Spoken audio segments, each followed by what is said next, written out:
Hola, ¿cómo están a todos? Le damos la bienvenida a este programa Sin Filtro. Este es un programa en el cual nosotros queremos ayudarlo a que usted pueda crecer espiritualmente y podamos ser mejores personas cada día. Pastor, ¿cómo está? ¿Cómo estás, Oliver? Sí, muy contento también por compartir contigo y con cada una de las personas que se conectan a escuchar y ver este podcast. Así que va a ser una experiencia muy linda ahora.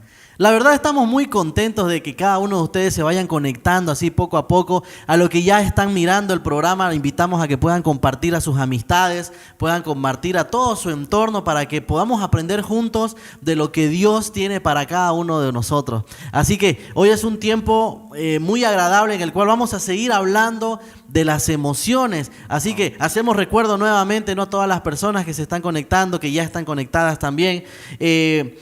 Todos los temas que estamos llevando es a través de un libro que es realizado aquí en la Iglesia de Manuel, que lleva como título ¿Cómo lidiar con mis emociones? Así que, Pastor, podemos hacer un poquito un recuerdo, ¿no?, de los temas que hay aquí en el libro para que las personas puedan ir viendo los temas que hemos visto. Claro, hemos estado viendo, basándonos, como menciona Oliver, en el libro Cómo lidiar con mis emociones negativas, algunos temas muy importantes. Por ejemplo, hablamos del rencor y cómo podemos superar esa emoción negativa a través, obviamente, del perdón. Hemos hablado de la tristeza, hemos hablado también de otras emociones que la verdad que nos han estado afectando a nosotros. Pero hoy vamos a hablar de un tema bastante interesante porque vamos a hablar de una emoción o actitud, en todo caso, que es la vanidad. Wow. Así que prepárate porque es algo en lo cual caemos todos en el día a día. La vanidad. Muchas personas lo tomarían así a la ligera, ¿no? Porque la vanidad quizás algunas personas no lo ven como que nos puede llevar a que nosotros pequemos, a que hagamos cosas equivocadas. Así que para que la gente entienda, ¿no?, y pueda ver de qué se va a tratar el tema en sí, Pastor, ¿qué es la vanidad? Correcto, mira, la vanidad es una emoción negativa que se caracteriza por tener un alto concepto de nosotros mismos y esto nos puede llevar a creernos superiores a los demás. La vanidad generalmente se relaciona con el orgullo, la arrogancia, la altivez, la pedancia, la prepotencia, ¿no? Entonces, incluso la soberbia. Es una emoción bastante negativa que en algún momento puede afectar nuestro corazón y desagradar a Dios.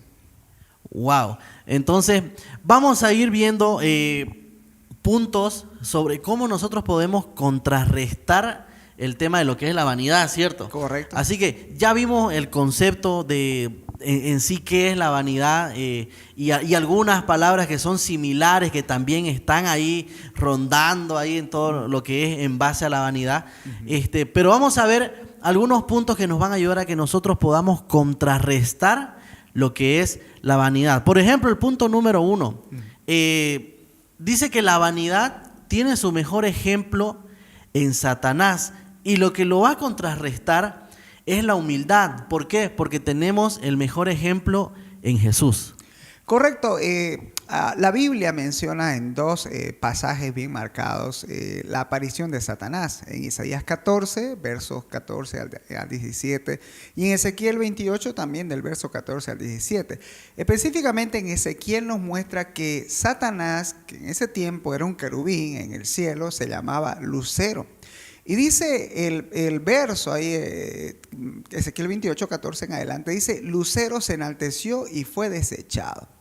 Él, por el hecho de que creyó ser igual que Dios y superior a Dios y ocupar su lugar, terminó siendo desechado del cielo. Y lamentablemente afectó no solamente a unos pocos ángeles, sino que la Biblia dice que la tercera parte de los ángeles que habían sido creados fueron contagiados, influenciados por él y expulsados del cielo. Y son los que están con él ahora denominados demonios. Entonces vemos ahí de que Lucero lamentablemente cayó en la vanidad, en el orgullo y fue expulsado del cielo. Pero por otro lado tenemos, como decía Oliver, otro ejemplo que es contrario al ejemplo de Satanás, y ese es el ejemplo de Jesús. Jesús, siendo Dios, Filipenses 2, 5 al 8, dice que él se despojó y se humilló para venir a la tierra a vivir de una forma bastante sencilla como un carpintero y ahí poder desarrollar su ministerio. Entonces él, en todo el tiempo que estuvo, desarrolló una vida humilde, a diferencia de Satanás, que quería poder. Esos son los inicios y los orígenes tanto de la vanidad como también de la humildad. La vanidad, como mencionábamos al inicio, es un pecado que está asociado a otras emociones negativas, pero que hoy en día bastante se relaciona con el humanismo. El humanismo es una ideología que inicia o se fortalece en el siglo XVI. Erasmo de Rotterdam lo puede plasmar o llevar a como una ideología, y tiene como su centro el humanismo al hombre. Es antropocentrista. El humanismo es contrario a la cristiandad, porque la cristiandad tiene su centro en Dios, ¿no? Es teocentrista. Pero el humanismo es antropocentrista. Entonces, el humanismo tiende a que el hombre, a que tú y yo satisfagamos nuestras necesidades sin importar los medios. En cambio, la Biblia nos manda que nosotros podamos satisfacer las necesidades de Dios. Por lo tanto, podemos ver que la vanidad es desagradable a los ojos de Dios. La humildad, a diferencia de la vanidad, es sinónimo generalmente es un sinónimo de pobreza, o así las personas lo asocian, y no es en realidad algo correcto, ¿no? La humildad tiene que ver más con la actitud, no con la condición. Entonces, podemos hablar mucho de esto, Oliver, porque es un tema que afecta mucho las emociones, pero que puede corregirse también. Así es, algo que me llamó mucho la atención, lo que es la vanidad. O sea, miren, desde el tiempo de Lucifer. Correcto. O sea, esto es de hace mucho, pero muchos años, incluso desde el inicio, se podría decir de la maldad, del inicio del pecado. O sea, la vanidad ya estaba. ¿Y eso qué nos muestra? ¿Qué nos enseña? De que nosotros tenemos que tener mucho cuidado en eso. Yo creo que a estas alturas de la vida, los años que han pasado, ese sistema de hacer daño a la gente debe estar tan perfeccionado ya, que hoy en día la gente cree pues que eso es normal, que eso es natural, que no, si no estoy haciendo daño a nadie, digamos, solo quiero verme bien, solo importo yo, ahí entra lo que es el orgullo, ¿no? Todas esas cosas, solo importa lo que yo digo, solo cómo yo me veo. Entonces, es a tener mucho cuidado con el tema de la vanidad, porque un ángel, que en este caso, un querubín cayó por eso, por medio de eso. Y no solo él, sino que la tercer parte de lo que es del cielo también cayó junto con él, digamos, ¿no? Cayendo por esas cosas. ¿Y qué podemos esperar de nosotros, los simples mortales? Claro. Que más fácil así a caer ante esas cosas que hoy en día se ve tan normal, tan natural. Sí, la verdad que Satanás al caer, lamentablemente, hace caer también, no solamente a los ángeles, tú sabes, la historia bíblica menciona en Génesis 3 que caen también Adán y Eva. Y de ese momento el pecado empieza a ser traspasado de generación en generación, y ahí es la naturaleza pecaminosa que tú y yo tenemos actualmente, pero que está controlada por el Espíritu Santo, a diferencia de los inconversos que no tienen ningún control. Y Satanás ha ideado un sistema. En 1 Juan 2, verso 16, menciona que hay un sistema denominado mundo. Seguramente has escuchado del mundo, pero generalmente uno asocia al mundo con el globo terráqueo, con el universo y todo ello, ¿no? Pero en la Biblia, mundo también se refiere a un sistema pecaminoso de Satanás que menciona el apóstol Juan. Y dice que el mundo se compone de tres partes principales, que es donde más nos hace caer y hace caer Satanás a las demás personas. Los deseos de los ojos, que tiene que ver eso con la ambición, los deseos de la carne, que tiene que ver también eso con los deseos sexuales, y la vanagloria de la vida, que es la vanidad del tema que estamos hablando. Entonces, es muy efectivo su sistema de la vanidad, y él lo ha ido perfeccionando, como tú dices, porque hoy en día hay un sistema, un aparato muy grande en el mundo llamado moda, ¿no? La moda atrapa a todas las personas y lleva al individuo a caer en la vanagloria, en la vanidad, a esforzarse por sobresalir. Entonces es muy astuto Satanás, y con eso atrapa a millones de personas en el mundo. En la iglesia se ve mucho eso, ¿no? Sí. Tristemente. A veces nos olvidamos del centro principal que es nosotros siempre debemos enfocarnos en ir a buscar más a Jesús, aprender más de Él. Pero a veces, empezando desde casa, a veces uno pues quiere irse pues súper bien, digamos, ¿no? Partamos de esas cosas simples, digamos, ¿no? Que yo tengo que verme bien, que esto. En los hombres se ve, pero creo que también se ve mucho en el tema de las mujeres. El tema de las mujeres, que una cosita, que otra cosita, que si no pillo esto yo no voy, o salimos tarde, o cosas así, se ve. ¿Eso puede ser el inicio de vanidad que uno pueda tener? No es el inicio, ya es vanidad. Ya hay vanidad entonces. Claro, o sea, todo depende de cómo está tu corazón, porque hay personas que se visten bien para adorar a Dios.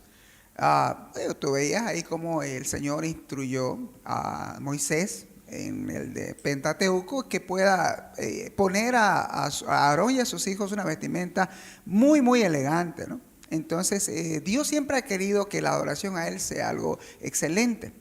Pero la motivación del corazón es lo que ve Dios, y muchas personas que salen de su casa se visten para que lo miren los demás y para que los demás lo aplaudan o valoren lo que él hace. Por el qué dirán, ¿no? Para que, Sí, a ver, ellos para se que la visten, hermanita no diga o el hermanito no y diga. ahí pueden haber otros condimentos más en el pecado, porque algunas, qué sé yo, si digamos mujeres, ahí se visten un poco más sexy para provocar, qué sé yo, a X hermanito o a X personas ahí. Entonces, cuando no hay la motivación correcta en el vestuario, caemos en la vanidad. Y no solamente en el tema de la vestimenta, también en todo lo ministerial, si hablamos de ministerio, ¿no?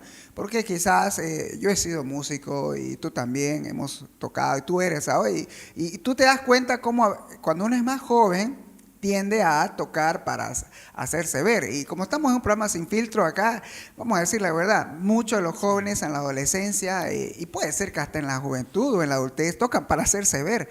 Entonces eso es caer en vanidad, tocar para que me miren, tocar para que me aplauden, para llevarme la gloria. La vanidad le quita la gloria a Dios y se la toma. Toma su propia gloria y le quita la gloria a Dios. Entonces, no sé qué opinas de eso, pero mira, es algo que nos ha estado pasando antes en la iglesia. Vemos ahí el tema del vestuario, el tema del ministerio. Sí, por ejemplo, estaba pensando en algo, por ejemplo, ya que tocó el tema ministerial. Sé que esto quizás se puede llevar en otro podcast para ser un poco más extenso, pero seamos sinceros. Por ejemplo, todo lo que hemos aprendido alguna vez, algún instrumento, todos los músicos, hay que ser sinceros, no siempre hemos tomado referencia a un músico cristiano. Apartamos desde ahí, no siempre, porque a veces uno tiene que buscar alguna herramienta para poder mejorar en su técnica. Pero, ¿dónde está lo malo? Por ejemplo, no sé si usted ha visto ese video donde están en una iglesia, están tocando una canción, pero el guitarrista, a la hora de hacer su solo, toca una canción toca un solo de un guitarrista muy conocido secularmente, digamos, ¿no? Si no me equivoco es Slash, y toca ese solo en medio de una adoración. Y yo creo que, por ejemplo, ahí ya nos muestra de que uno más está quizás llevándose porque, mire, yo me lo sé este solo, me lo sé, a ver, escúchenlo para ver cómo lo hago y cómo lo meto acá. Ya no va en un tema de adoración, sino que va en un tema de lo que yo sé, quiero que todos lo vean, miren lo que yo toco, miren lo que yo hago, y eso es también parte de la vanidad. Correcto, claro, eso es vanidad viva, ¿no? Entonces, la verdad que en la iglesia los cristianos pueden caer en la vanidad. Se compran un vehículo y andan mencionando, mira, mi vehículo nuevo, es de tal marca, me costó tanto, lo compré al contado, y empiezan, a ver, quiero que todos oren por mi vehículo. Entonces, el Señor nos manda que nuestra mano derecha no sepa lo que hace la izquierda, y algunos agarran y muestran ahí sus cheques que están poniendo, qué sé yo, en el Alfolid, o no sé, pues ahí están con los billetes en la mano, y ahí, ¿no? Entonces, como menciona Oliver, quizás todo lo publican en las redes sociales. Estoy acá predicando, lleno del Espíritu, con mucha unción, acá en la Plaza 24 de septiembre, y hemos ganado ya 10 personas para el Señor, y todo lo publican. Entonces, y algunos ya son más sinvergüenza, ni siquiera ponen hemos ganado, he ganado almas, o yo lo hice, digamos, ¿no? Ya muy personal ya, ¿no? Tienes razón, la verdad que este tema de la vanidad está invadiendo la congregación y desagrada a Dios, porque la Biblia dice que Él no le va a dar su gloria a otras personas. Mía es la gloria, dice, y no la comparto con nadie. Así que tenemos que volver de nuevo a los inicios, humildad. ¿Jesús es mejor que nosotros, Oliver? ¿Es superior? Es superior. Es Dios. Sí. Y Él vino acá a hacer su ministerio, a ministrar a las personas, a servirlas, con una condición bastante precaria, si podríamos decir, ¿no? Él nunca vistió algo muy, muy elegante, como los fariseos o los reyes de su tiempo. Él fue sencillo. Y Él nos enseñó que no es la apariencia lo que marca, sino el poder y la unción. Entonces, y la humildad sobre todo, ¿no? Porque Jesús nunca se creyó más, y nosotros tenemos que imitarlo a Él. Tenemos que volver a eso. Así debería ser, así debería ser, y Correcto. nosotros tratar de imitar eso.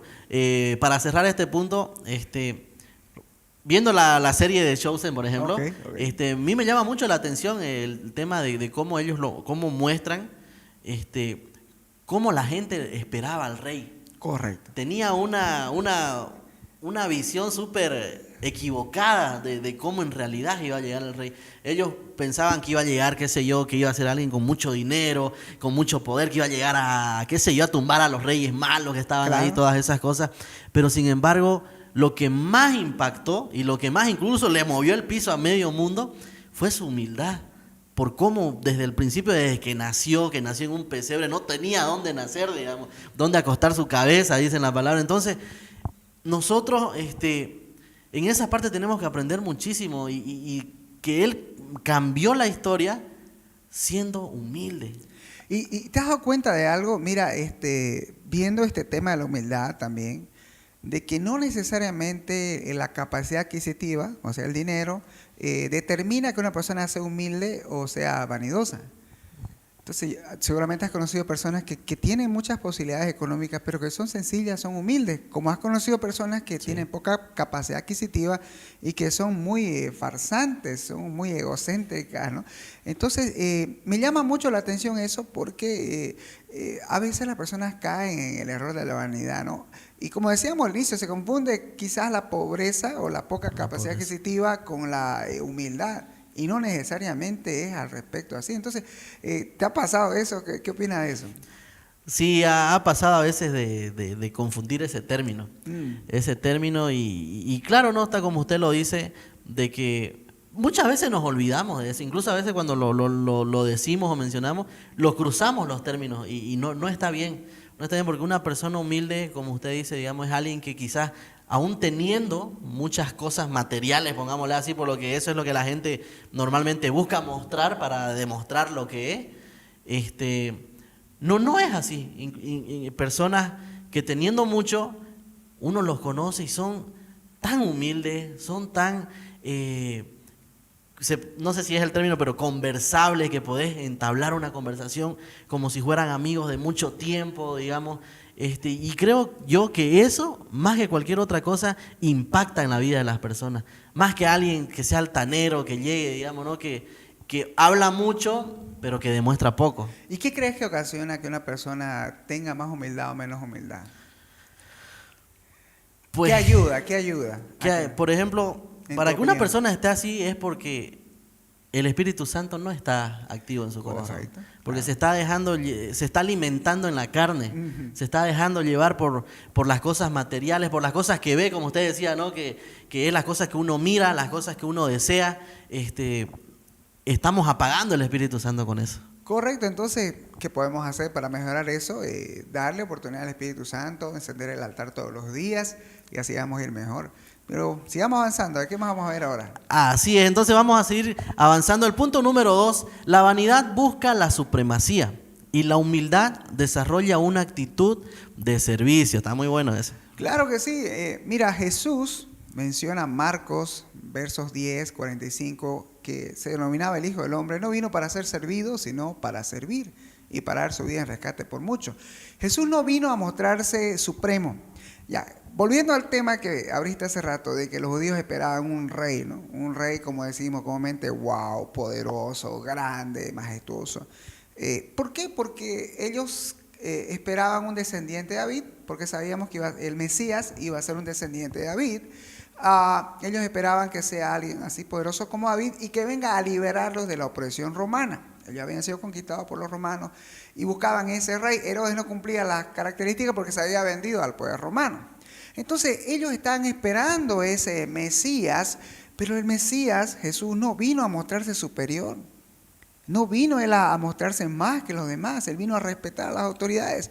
Entonces vemos ahí un ejemplo, porque por eso Marcos 10:45 dice, el Hijo del Hombre no vino para ser servido, sino para servir. Vos ves a Jesús en Juan 13 que le lava los pies a sus discípulos. O sea, un rey le va a lavar los pies a un súbdito. De ninguna manera. Si Jesús era el rey, no tenía por qué hacerlo. Pero Él muestra la humildad. Él vino a servir. Al punto que se entregó. El rey nunca daba la vida por su pueblo, líder, en las batallas. Mandaba a su pueblo a que den la vida por él, ¿no? Entonces, y Jesús hizo todo lo contrario. La supremacía, en cambio, tiene que ver con la vanidad. Y se puede adquirir de dos maneras la supremacía. La supremacía es ser superior. Es tener un lugar, un sitial de superioridad sobre los demás. Se puede adquirir la supremacía por voluntad humana, pero por voluntad divina también. Por voluntad humana a través de una elección. Por ejemplo, se acercan elecciones en nuestra nación y vamos a elegir por voluntad en sufragio humana o por votación de los ciudadanos al nuevo presidente que va a ser supremo, va a ser superior, supremo es superior, ¿no? Entonces, también se puede elegir de esa forma. Pero cuando hablamos de supremacía divina, tiene que ver con que Dios escoge y no los hombres. Dios determina que una persona X va a ser tomada para ocupar un cargo especial. Profetas, quizás un líder de iglesia o personas dentro también de algún ministerio para eclesiástico. Entonces, el Señor elige, el Señor así lo hizo antes. Entonces, es importante que entendamos este tema de la supremacía que tiene dos rieles, ¿no? Una riel humana y una riel divina. Ahora, servir a los demás consiste en prestarles ayuda de manera desinteresada y con buena actitud. Mira, quiero mencionarte un término que quizás tú has escuchado mucho, pero puede ser que a veces uno no le toma en cuenta el concepto. Ministrar. Yo soy un ministro. Todos los que están ahí en la alabanza, ahí adelante en el altar, son ministros de alabanza. La palabra ministrar viene de una palabra griega que es diaconeo. Y diaconeo de diaconeo deriva diácono. Diaconeo significa servir. Entonces, cuando nosotros decimos que somos ministros de alabanza, nosotros estamos sirviendo a las personas para que a través de la alabanza se conecten con Dios. Entonces, el servicio es ministrar. Hay muchas personas que ministran equivocadamente, y hago un paréntesis acá, solamente le llamamos ministrar al tiempo de oración al final de las prédicas. Voy a ministrar, o el pastor va a ministrar. Y no nos damos cuenta que ministrar es todo lo que... Ministerio viene de diaconeo, de ministrar. Ministro viene de diaconeo, ministrar. Entonces, cuando nosotros salimos, sea en la alabanza, sea en multimedia, sea, qué sé yo, en cámaras, videos, recibiendo a una persona, maestro de niño, cuidando un vehículo en el parqueo, estamos siendo ministros, estamos ministrando. Entonces, ministrar es servir, para que siempre nos recordemos. Wow, creo ya que estamos tocando ese punto, por ejemplo... A mí me aclaró ahorita algunas dudas que tenía. Wow. Me aclaró y espero que las personas igual que están viendo, si hay líderes que están escuchando, que están viendo esta parte, anoten, porque por ejemplo, esa puede ser una de las causas por la cual muchas veces no hay el mover del Espíritu Santo, no hay ese fluir dentro de las congregaciones, porque por ejemplo... no todos a veces suben con ese sentir o con ese conocimiento de que si yo voy a subir... voy a estar sirviendo, tengo que yo soy parte de esa administración, de ese tiempo que va a haber, porque a veces creemos que somos el apoyo del pastor, digamos, no, yo toco y que el pastor haga su trabajo, digamos, ¿no? Sí. A veces tenemos ese pensamiento y por eso es que ahí se forma una barrera, quizás no es intencional, pero es quizás por la falta de conocimiento que uno tiene en esa parte también, ¿no? Y es muy importante, mire, por ejemplo... esto porque estamos aprendiendo, todos estos temas que estamos viendo aprendemos mucho, así que siga, pastor, que yo sigo aprendiendo igual. No, claro, estamos aprendiendo. Mira, la verdad que tú subías, creo que ayer, el otro día en tus redes, en el Instagram, subías una imagen que me pareció interesante. ¿Por qué? Porque tiene que ver con lo que estamos hablando, ¿no? Que todo lo que hacemos es importante en la iglesia. Sí. Una dificultad que tienen las personas en la iglesia es que valoran a los ministerios del altar o los califican o los etiquetan como los superiores. O sea, un ujier tiene esa idea de que él no es superior y que es inferior a un ministro de alabanza, porque el de alabanza es más público, está en el altar. Pero tú mencionabas que todo lo que hacemos, bueno, en el post que compartías, todo lo que hacemos es importante, es valorado, es ministrar el nombre de Dios o a las personas para que lleguen a Dios. Entonces, tenemos que aprender eso, darle el valor a todas las personas en el servicio que hacen. Todos son valiosos. Es lo que a veces no podemos nosotros como líderes transmitir. Todos son importantes. sea el que toca una nota, como el que hace un buen diseño en un programa de edición o video. Todos son importantes. Entonces tenemos que cambiar eso y también hacerles ver de que como su ministerio es valioso, tiene que tener cuidado de no caer en la vanagloria, en la vanidad. Entonces, tómalo en cuenta, ¿no? Sí, la verdad este es un punto que yo creo fortalecería y fortalece mucho a lo que es la iglesia en comunidad, porque todo lo que se hace es para que esas personas que vienen con quizás con dolor, que vienen con preocupación, que vienen con tantos temas que pasan en la vida cotidiana, el hecho de que a veces vos llegás a una iglesia y, por ejemplo, no te sabes una canción, pero en tu interior vos querés alabar, vos querés adorar, y que tengas la posibilidad de tener una pantallota enfrente, digamos, que mucha gente sataniza eso, pero el que tengas esa oportunidad de poner la pantallota y que la letra esté ahí, y que vos quizás sin saberte la canción, pero la estás leyendo y en ese momento empezás y te conectás. Empezás de que, yo no sabía esta canción, pero está ahí la letra y puedo alabar junto con los demás. Porque no es lo mismo estar uno solito, que también es un tiempo importante, pero también algo muy especial es estar en comunidad y poder alabar todos juntos. Es algo muy, muy hermoso. A mí me gusta personalmente, me encanta ese tiempo, porque no es, yo pienso eso, no es lo mismo estar solito, que es un tiempo necesario e importante, pero también ese tiempo en comunidad es hermoso, donde todos alaban, todos adoran, todos estamos con ese mismo sentir. ¿Y quiénes son los que encaminan eso? Dios hace su obra, pero nosotros somos instrumentos en sus manos. Correcto. El que está en el fondo, el que está adelante, el que está a un lado, el que está al costado, todos somos parte de ese cuerpo, pastor. Claro, mira, tú sabías que hay otra palabra también que podemos aprender ahora, doulos o doulos, se escribe en griego, significa siervo.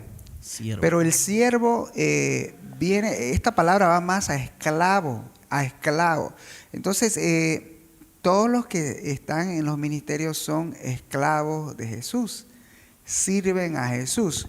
Las órdenes de Jesús están en la palabra. Entonces, ¿qué es lo que hace el siervo? Obedece la voz de su Señor. Entonces, nosotros servimos porque somos esclavos de Cristo. Qué concepto más bueno, ¿no? Sí. Y eso es humildad, ¿no? Sí, y es fuerte. Y es fuerte porque ahí es donde mucha gente quizás puede empezar a resistirse, ¿no? Y empieza con una cosa, con otra. A veces queremos adornar el hecho de que no queremos someternos. Imagínense, si no queremos someternos a Jesús, a lo que está en su palabra, ahí es donde empezamos a ver también el problema en el liderazgo en la iglesia. ¿Por qué? Porque yo no me quiero sujetar a tal persona. Claro. Y son problemas que vienen uno tras otro, solo por el hecho de que yo no me puedo o no quiero sujetarme. Oye, ¿te has dado cuenta de algo? Miren, quizás estadísticas pueden variar, pero generalmente un 30% de la congregación está comprometida en el ministerio. El 70% no. A esas personas que no se comprometen, generalmente lo denominamos como clientes. Y el 30% sirve a esos otros 70%. Ahora, yo me pongo a pensar, esas personas que son directamente personas que vienen a dominguear, si lo decimos así, sin filtro, ¿no? Domingueros, si lo vemos así, y no se comprometen con el Señor. Yo me pregunto a veces, ¿será que esas personas han nacido de nuevo? Porque una persona que ha nacido de nuevo tiene una característica muy importante. Lo primero es la humildad, ¿no? Amor a Dios y eso, y conexión con el Espíritu Santo, y obviamente eso va a desarrollar la humildad. Pero cuando desarrollas la humildad es porque tienes conexión con Dios. Y si tienes conexión con Dios, tú lo primero que dices es en qué puedo ayudar, qué necesita la iglesia.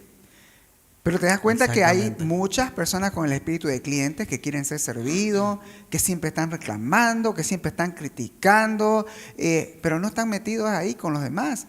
Entonces, la verdad que yo creo lo que dice Jesús, muchos son llamados y pocos escogidos. No todo el que me dice Señor, Señor entrará en el reino de los cielos. Entonces hay características de los verdaderos hijos y una de ellas es el servicio, es el involucramiento. Y Dios te ha dado dones a todas las personas que Jesús salva, que Dios salva a través de su Espíritu Santo, les dota dones. Imagínate, tú ves en Mateo 25 una parábola de los talentos. Te recuerdas que le dio a algunos 5, a otros 2 y a otros 1. Y a los que les dio más, produjeron y los felicitó. Pero al que le dio uno no produjo, lo escondió. ¿Y después qué pasó? Dios lo castigó, ¿no? Porque la palabra ahí dice que él fue, échenlo al fuego y todo. Se viene castigo de parte de Dios. Entonces, ¿qué pasa con ese 70% de personas que tienen dones, que han sido regalados por Dios, pero que nunca lo activan? Entonces eso me hace pensar que muchas de esas personas no son cristianas o realmente están despreciando los dones que le ha dado Dios, y Dios les va a pedir cuenta. Así que y eso es cuestión de humildad. Yo te podría decir que ese 70% de las personas no tienen una vida de altar activada, perseverante, por eso no desarrollan la humildad y la actitud de servicio. Entonces, sí. Y caen en la vanidad porque quieren ser servidos. Volviendo al tema, ¿no? Caen en la vanidad porque quieren ser servidos. Sí, la verdad este tema es para hablar de muchas cosas, sí. De verdad. Pero por ejemplo, para no alargarme más o no alargarnos más, hay mucha gente que vive en la doble moral también. Correcto. En la doble moral, ¿por qué? Porque ellos son conocedores. No puedo decir que quizás que ellos han aceptado de verdad a Jesucristo en su corazón, pero sí conocen, sí saben. Y ellos les cuesta dejar las actividades que hacen secularmente por llegar a los pies del Señor o llegar a una iglesia y decir, ¿en qué puedo ayudar? Porque hay otras cosas que son mucho más importantes y es donde entra la vanagloria. No, es que allá también el Señor me va a bendecir, digamos. El Señor no te va a bendecir, por ejemplo, yo me voy mucho al área musical, digamos. El Señor pues no cuadra, digamos. No cuadra si vos cantás algo que no bendice, que no edifica, que no alaba el nombre del Señor y no podés decir... es que el Señor quiere que yo esté acá mientras estoy cantando estas barbaridades, digamos. No cuadra, y hay mucha gente que es terca y que está metido en eso y dice, pero yo no hago nada, yo no bebo, yo no soy parte de la fiesta, voy, toco, estoy hasta las 3 de la mañana con ellos.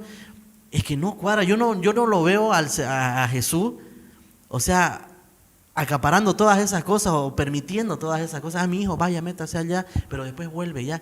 No, porque podemos salir lastimados y por último, si no salgo lastimado yo, soy pues piedra de tropiezo para otra gente. O te contagia de eso. Exactamente, y eso es lo que mucha gente quizás está mirando, no se sienta ofendido, pero es una realidad. Es una realidad, quizás si alguien en tu entorno o tú estás pasando por esas cosas, no, es un engaño del enemigo tremendo eso. ¿Qué le dijo Jesús al rico? Jesús sabía que el rico era una persona quizás religiosa. Mucho de lo que tú dices, sí, pueden orar, pueden ir a la iglesia, conocen la palabra, son religiosos. Pero Jesús que le dijo, veo que algo está estorbando tu salvación, vende todo lo que tienes. O sea, le dijo, renuncia a algo. Y eso es lo que muchas personas, tienen conflicto porque no piensan renunciar a eso que es su seguridad.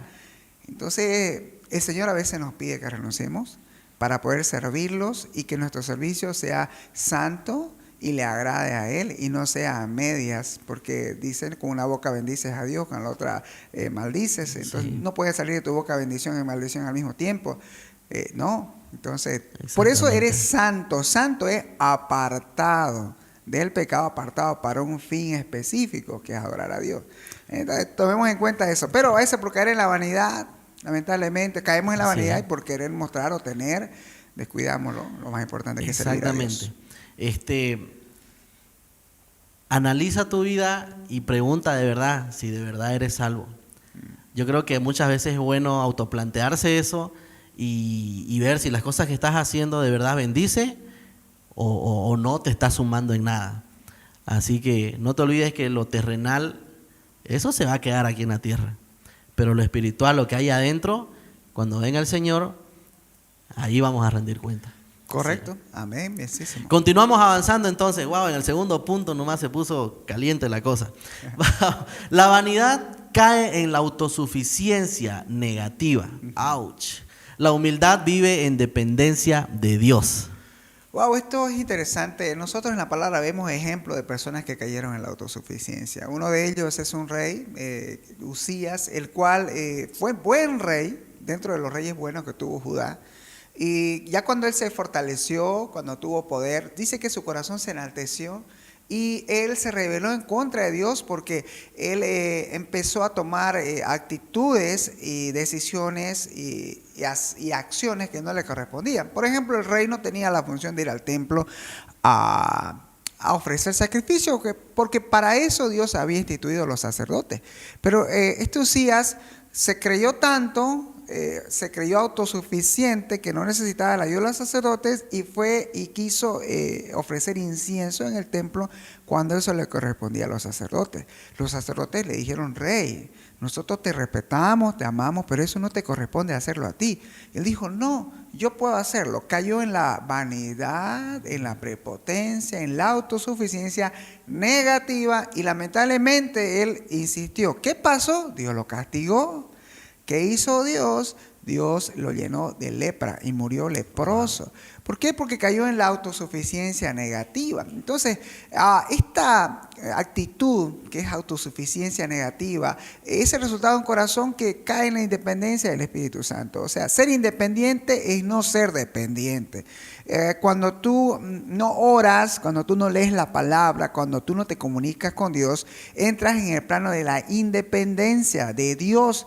Le dices a Dios con tus acciones, no necesariamente con tus palabras, con tus acciones. A veces las acciones hablan más que las palabras.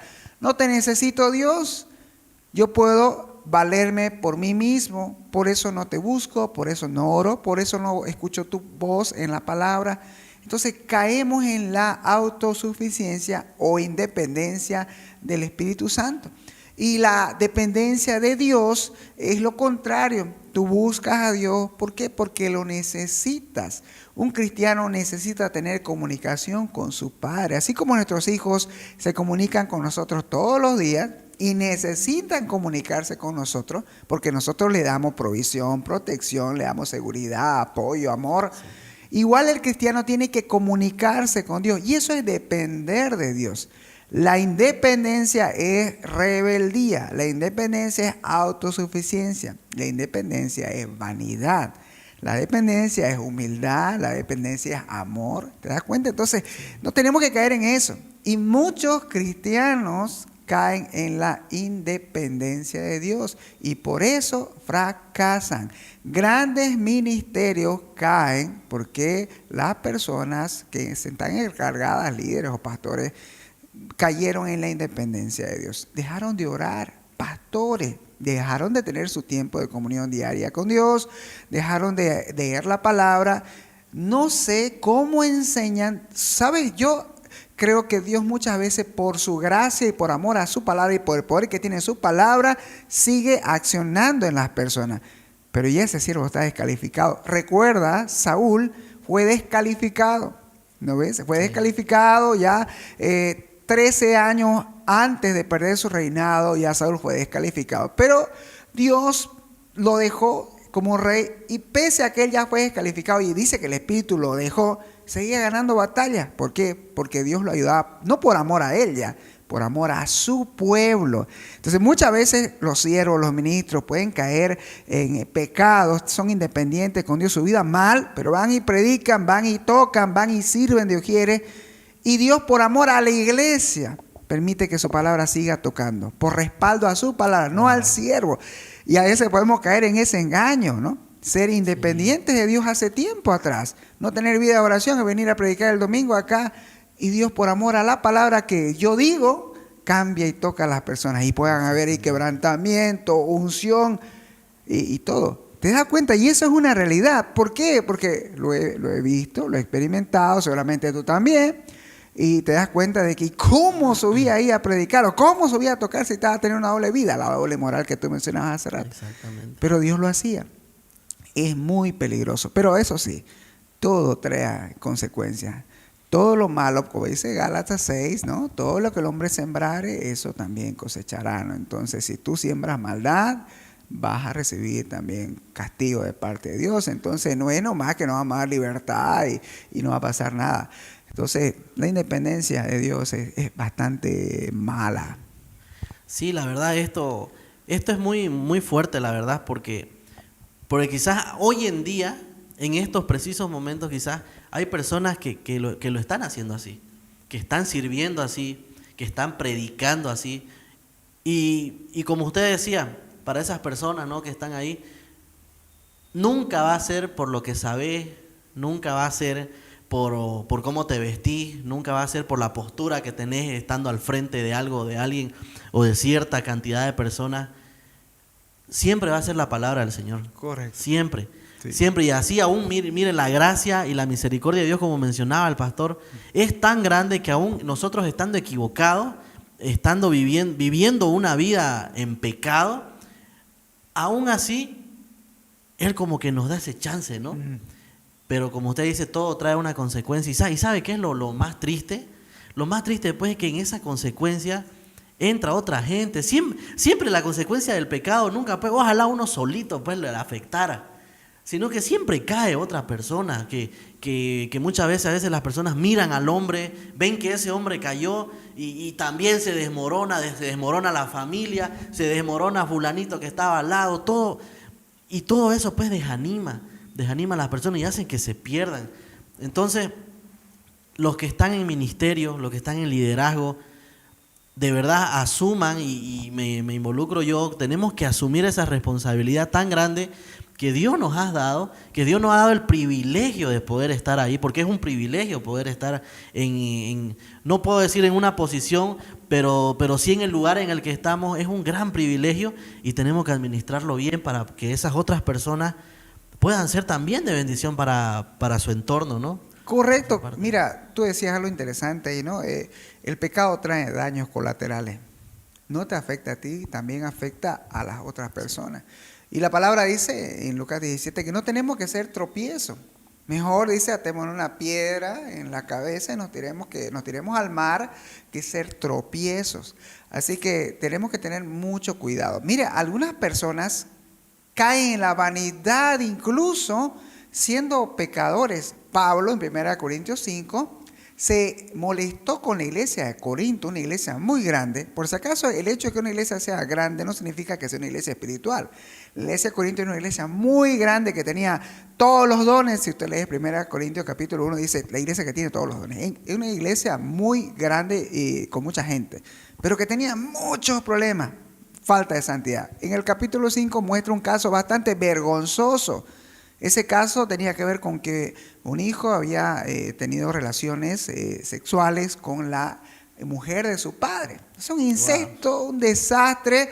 Y Pablo le dice, ¿y por qué ustedes que ven el pecado no hacen nada? Más bien están envanecidos. O sea, se sentían intocables, se sentían orgullosos del pecado. No puedo entenderlo, la verdad, no me cuadra cómo una persona se puede sentir orgullosa del pecado, pero sí entiendo que hay personas que practican el pecado, pero que son bastante orgullosas en vez de sentirse tristes por lo que han hecho. Es que cuando tú no te arrepientes, cuando estás en pecado, tú crees que estás bien, tu carne te hace creer eso, el enemigo te hace creer eso y puedes caer en el orgullo. Por eso tú ves siervos, ves ministros que son pedantes, orgullosas y te tratan así de mala manera incluso, pero su vida es un desastre. No sé si te ha tocado eso. Entonces, la vanidad más bien tiende a crecer cuando tú llevas una vida de pecado. Entonces es un tema bastante largo, pero tenemos que tener mucho cuidado con eso. Así que ánimo, ¿no? A todos. Sí, la verdad que sí. Y por ejemplo, miren, para seguir avanzando en este tema, también nos dice de que la vanidad es aborrecida por Dios y la humildad es aprobada por Dios. Correcto, mira, la Biblia menciona bastante eso, ¿no? Santiago 4:7, 1 Pedro 5 y también a Proverbios 16:5 dice, abominación es a Jehová todo altivo de corazón, ciertamente no quedará impune. O sea, a Dios le desagrada las personas que son soberbias, que son altivas. Es más, en Proverbios 6 dice que 7 cosas aborrece Jehová. Y una de ellas, ¿sabes cuál es? Los ojos altivos. Aborrece 7 cosas el Señor. Y hace una lista, pero una de ellas es los ojos altivos, la vanidad. A Dios no le agradan los farsantes, los que se creen más que los demás, esos los que oprimen a los demás. A Dios dice acá el texto, Proverbios 16:5, abominación es a Jehová, un desagrado total. Pero la palabra también menciona que Dios ama. En Santiago 4:6-7 dice que el Señor ama a los humildes, pero dice que desecha a los vanidosos, a los altivos, ¿no? Entonces, a los soberbios. Existen dos tipos de aborrecimiento para quizás aclarar esto, porque tú puedes ver que en la Biblia Dios aborrece, y tú dices, pero si Dios es amor, ¿cómo aborrece Dios? Pero también puedes entender que Dios, así como es amor, es justo. ¿Qué es el aborrecimiento santo o el aborrecimiento divino de Dios que también podemos sentirlo nosotros? Es enojarse en contra del pecado. El pueblo de Israel, cuando estaba, te doy un ejemplo, en Números 22 al 24, 25 se menciona de que ellos estaban por entrar a la tierra prometida, pero le aparecen ahí los moabitas. Dentro de ese problema que se da, ellos adoraban otros dioses, Dios les dijo que no se mezclen con otros dioses. Uno de ellos fue y se metió con una mujer de esas de otra nación. Resulta de que cuando llegan, estaban en pleno acto sexual, viene uno de los sacerdotes y lo mató, se enojó, y este era Finehés. Y Dios le pareció bueno que haya hecho eso. ¿Por qué? Porque tenía celo él, estaba molesto del pecado. El aborrecimiento santo es enojarse con alguien que está cometiendo un pecado. Ahora, el aborrecimiento no debe llevarnos a la ira, porque obviamente ya eso puede ser un pecado. Hoy en día, en ese tiempo Dios lo permitió, pero en este tiempo no. Yo me enojo contra ti que te veo en pecado, no voy a ir a lastimarte, no, pues no es la forma, ¿no? Yo oro por ti o te reflexiono con la palabra en amor, ¿no? Entonces, ese es el aborrecimiento o enojo santo o divino, que Dios lo siente. Cuando usted se enoja, cuando usted peca, el Señor se enoja contra usted, contra las personas. Por eso castigó tanto a su pueblo, se enojó con su pueblo, se enojó con el mundo. En Génesis 6 mandó un diluvio se había enojado, le da molestia al Señor el pecado. Pero por otro lado está el aborrecimiento ya que tiene que ver con el pecado, que es ese enojo que tenemos hacia otra persona, odio, rencor, porque nos ha dañado y no lo perdonamos. Entonces tenemos que diferenciar eso.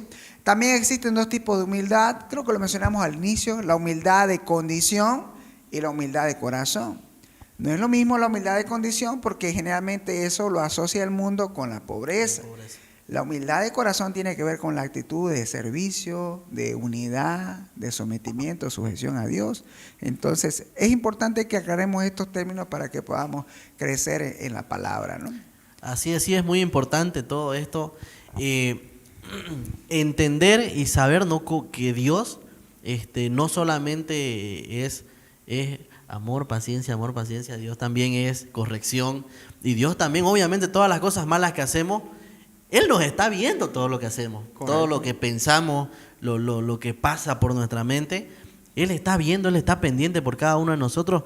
Y obviamente también no nos olvidemos pues que el Espíritu Santo está en nuestro corazón. Correcto. Sobre todo en las personas cristianas, ¿no?, las que han aceptado a Cristo, el Espíritu está Santo ahí. Pero ¿cuántas personas no lo tienen al Espíritu ahí al fondo, ahí todo aplastado de tantas cosas, tantos problemas, tanto pecado, tantas cosas, y lo tienen ahí en el olvido? No nos olvidemos de esa parte que nosotros tenemos que alimentar lo que es el Espíritu Santo para que Dios nos pueda guiar a hacer las cosas correctamente. Correcto, amén. Entonces, para ir cerrando el último punto, estamos hablando de la vanidad. La verdad que hemos visto puntos muy interesantes, hemos aprendido mucho. Y el último punto dice que la vanidad acarrea castigo y la humildad trae bendición.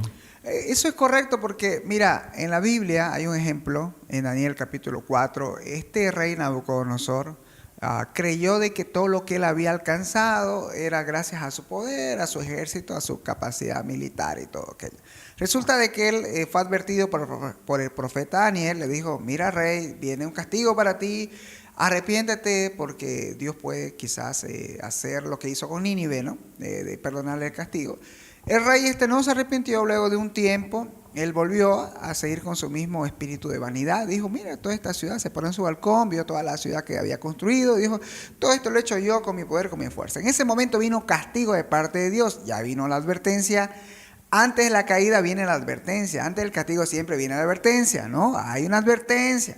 Entonces viene la advertencia, no hace caso, el que seguía en la vanidad, inmediatamente viene el castigo de Dios y él termina avergonzado, dice, en el campo como loco, viviendo como un buey, comiendo grama, pasto y hojas. O sea, fue avergonzado. Ese poderoso rey del imperio más grande del mundo, Dios lo humilló, porque Dios es soberano, Dios es poderoso y nadie puede quitarle la gloria a Dios. Entonces, la vanidad nos puede a nosotros llevar lamentablemente a recibir castigo, pero también vemos que la humildad también trae bendición, porque vemos casos varios. El caso de José.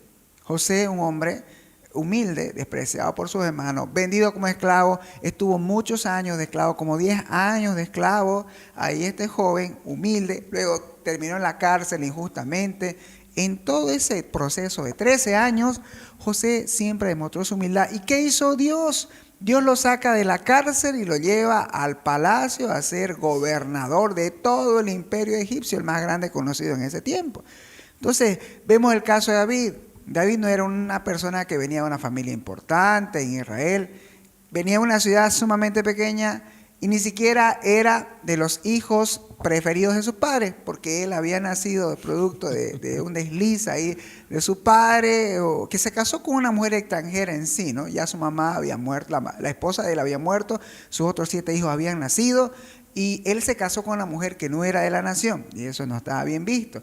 De ahí nace David, de un pecado, se podría decir, una desobediencia a la ley.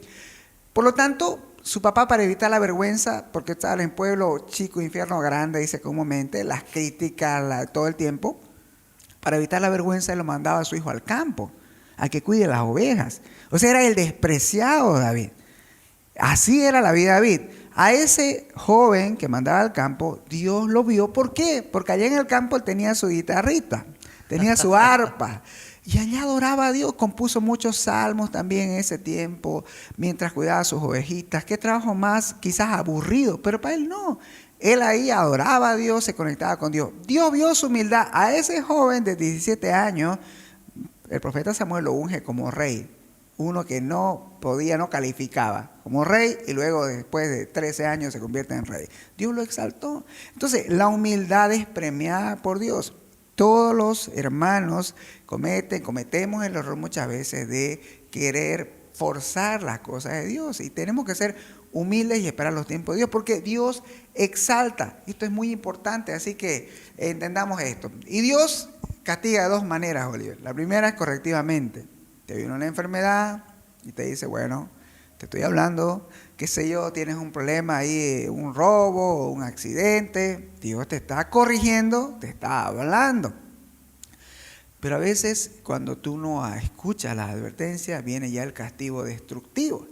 Y ese es el que Dios muchas veces activa en contra de las personas malas del mundo. Entonces hay 2 tipos de castigo, un correctivo, otro destructivo. Entonces es muy importante que busquemos la humildad y que esperemos de Dios bendición. Sí, la verdad, eso por ejemplo, en el tema de los castigos, a veces esperamos esos castigos ya dolorosos, ¿no? A veces, no es que lo esperamos, pero a veces somos tan orgullosos, somos tan vanidosos por las cosas que solo queremos ver en nosotros, que descuidamos mucho nuestro entorno, y a veces con ese mismo entorno es que Dios nos quiere mostrar de que, oye, vení para acá otra vez, te estás desviando, no estás yendo en el camino.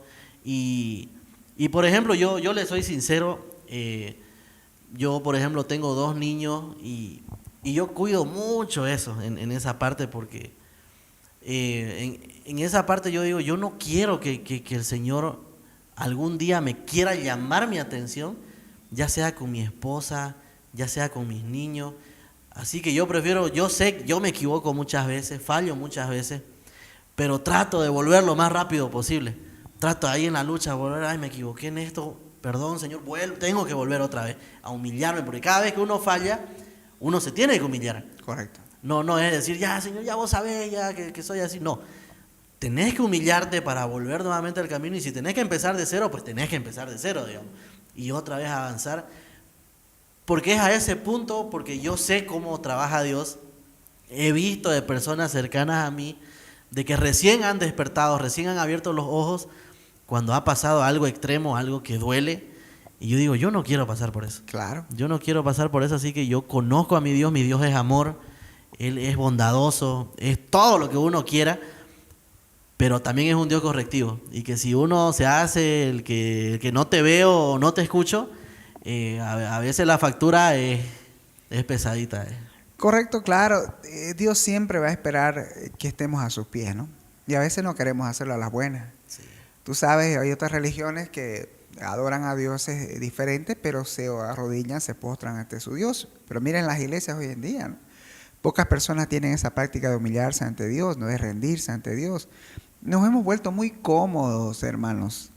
Y creemos que orar de sentado igual nos conecta con Dios. Sí, evidentemente puedes hacerlo de echado, pero a Dios le agrada el espíritu, dice, quebrantado.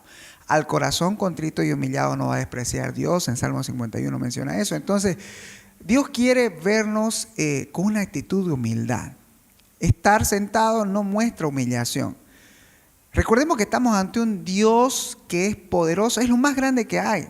Si hoy en día vemos personas que se postran ante un rey, que todavía hay un poco qué sé yo, de reyes, de algunos países con reyes, y lo hacen, y otras personas que adoran a otros dioses de rodillas, ¿por qué los cristianos no tenemos la costumbre de arrodillarnos ante nuestro Dios? Y es triste cuando tú llamas, quizás en las iglesias, a la iglesia, a la congregación, a arrodillarse, que algunos no quieren.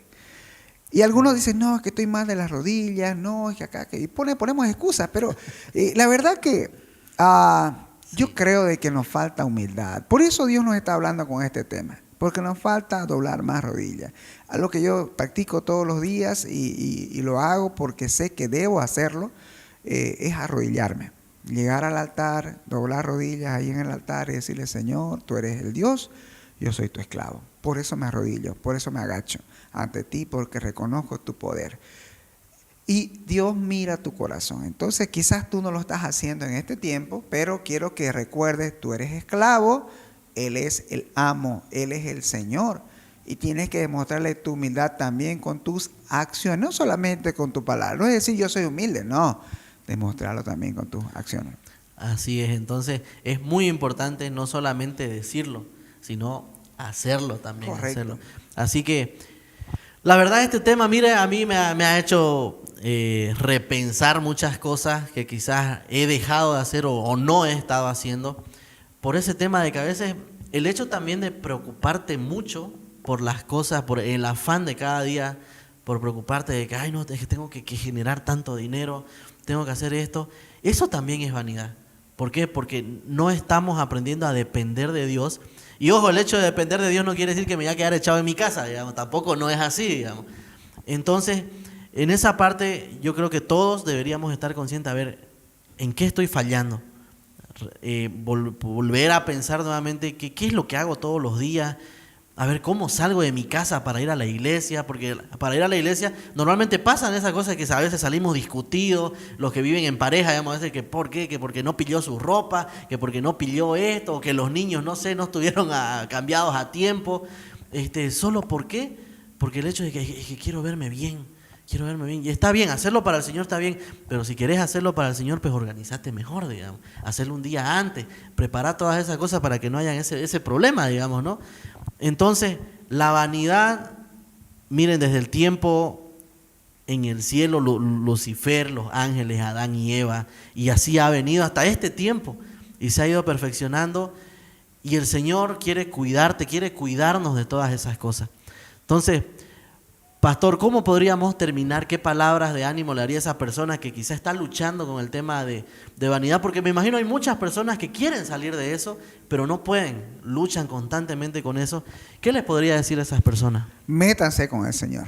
Pónganse a orar todos los días. La única forma en la cual usted va a cambiar su vida es orando todos los días, humillándose. Tiene que empezar a humillarse. Y una forma es de rodillas. Ahí usted se va a dar cuenta que usted es menos y Dios es todo. Cuando usted reconoce que Él es todo y usted es solamente un siervo, entonces su vida empieza a cambiar. Entonces, humíllese, ore. Es el consejo que podríamos dar a cualquier persona que tiene cualquier problema espiritual. Porque es un problema espiritual la vanidad, ¿no? Entonces, ore, pida perdón todos los días, purifique su vida, su altar, su corazón y pídale llenura del Espíritu Santo. Dígale, dame frutos, produce frutos en mi vida espíritu, ayúdame a ser más humilde, cámbiame. Y dígale siempre esto, no hagas crecer la humildad en mí con dolor. Wow. Dígale eso, Señor, no quiero con dolor, quiero que sea voluntario. Ayúdame a cambiar, a ser humilde, pero con cuerdas de amor. Amén. Amén. Entonces, wow, ese es muy buen consejo. Así que tómenlo en cuenta, hágalo. Y quizás para acotar algo, también escuche bastante alabanza. La alabanza, la adoración va a quebrantar tu espíritu. De verdad lo va a hacer si vos te pones a escuchar atentamente. Porque todas las canciones no hablan de vos, hablan acerca de tu Creador, hablan acerca de Él. Y por si tiene algo para anotar ahí, escúchela la canción Háblame del grupo Barak. Habla netamente de eso, de que desde el momento que yo empecé a pensar solo en mí, si yo empecé a ver todo lo mío, Señor, perdóname y hazme verte de nuevo solamente a ti. Así que escúchela, las alabanzas, las canciones también ayudan muchísimo para que usted pueda romper con muchas ataduras que quizás hay en su vida. Así que muy bueno el tema, pastor, la verdad. Amén. Estuvo interesantísimo, como diría alguien por ahí. Lucas, quiero saber si tenemos algunas preguntitas ahí. Eso, tiene algunas preguntas ahí de algunas dudas que hay. Por ejemplo, dice, ¿cómo puede la vanidad afectar a mi relación con Dios y con los demás? Wow, muy buena pregunta, ¿no? En primer lugar, hemos mencionado en todo este tema de que la vanidad es algo que desagrada a Dios. Entonces, si yo caigo en la vanidad, obviamente es porque he dejado al Espíritu Santo de activar en mi vida, lo he apagado y eso me va a traer enemistad con Dios, separación de Dios. Y la vanidad también, obviamente, va a alejar a las personas de mí, porque por mi trato quizás prepotente o por mi vanagloria voy a correr a mis amigos. Entonces, tiende a ser algo que va a separarnos tanto de la relación con Dios como de la relación con los demás. Muy bien, esperamos haber ayudado con la respuesta. Así que vamos con la siguiente pregunta, querido Lucas. Dice, ¿cuál es la diferencia entre cuidar nuestra apariencia y ser vanidoso? Como decíamos, claro, la Biblia es clara y menciona muy bien, Pablo le decía a Timoteo, de que pues las personas tienen que vestirse, igual con Pedro hablábamos eso, ¿no? De que tiene que vestirse de manera decorosa, ¿no? No siendo tropiezo para los demás. Pero el hecho de que tú cuides, ¿no?, tu vestimenta, si tu corazón no está destinado o con la intención de mostrarse o buscar aplausos, obviamente es correcto. Si lo haces para Dios, está bien. O sea, en resumen, es la motivación con la cual te vistes. ¿Para qué te vistes? ¿Para adorar a Dios o para recibir la adoración, los aplausos de las otras personas? Entonces va a determinar si es bueno o es malo. Ahí está, Clarín, o son los vanidosos ahí que están por ahí. Así que, última pregunta tenemos. ¿Cómo puede un cristiano enfrentar la vanidad en las redes sociales? Ah, mamá. Wow, mira, hoy en día lamentablemente hay muchas personas cristianas que andan mostrando todo lo que tienen, ¿no? Se compran una nueva prenda, ya están ahí, se compran, qué sé yo, algo, andan farsanteando, alardeando de lo que tienen. Hay que tener bastante cuidado con eso, porque podemos quizás tener una motivación, como te digo, equivocada y hacerlo para que nos aplaudan o para recibir gloria. Entonces, pienso de que tenemos que orar y pedirle a Dios sabiduría para postear. Quizás más sabio o más prudente sea postear o subir cosas que ayuden, edifiquen a los demás y no que puedan darme, qué sé yo, adoración o aplauso de parte de los demás. Amén. Amén. Creo que hay una preguntita más, me dice ahí Lucas. Dice, ¿es posible tener autoestima sana sin ser vanidosos?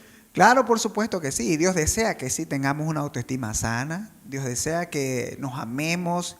Dios desea que nosotros nos valoremos. Claro que sí. Tenemos una identidad en Cristo y Cristo es un ser hermoso, poderoso. Entonces se puede tener una autoestima sana siempre y cuando nosotros nos dejemos guiar por el Espíritu Santo, porque cuando la carne aflora, pues obviamente aflora la vanidad y ya caemos en el exceso de autoestima. Y eso termina convirtiéndose en vanagloria y es pecado. Amén. Entonces, cuán importante es cómo está nuestro corazón, pastor, porque desde ahí es donde la raíz de todo, de todas las cosas, ¿no? Así que si en tu corazón está el Espíritu Santo, tú lo mantienes ahí alimentándolo todo el tiempo, te aseguro que si en algún momento sientes que estás cayendo en esto, el Espíritu Santo te va a tirar para tu manazo y vas a reaccionar de ahora, no, esto está mal, y nuevamente te vas a encaminar. Así que cuán importante es que el Espíritu Santo esté siempre encendido en nuestros corazones. ¿Y eso cómo se hace a través de la vida? de altar. Amén. Así que la verdad estamos muy contentos, yo estoy muy contento, muy agradecido por todos estos temas que estamos viendo y por el tema de hoy en específico. Sé que y espero que haya sido de mucha bendición para cada uno de ustedes. Así que muchas gracias, se nos acabó el tiempo, pastor. Sí, ha sido un tiempo muy hermoso, lo hemos pasado muy bien y hemos aprendido mucho, así que gracias por conectarse. Dios los bendiga. Dios los bendiga a todos. Chao, chao.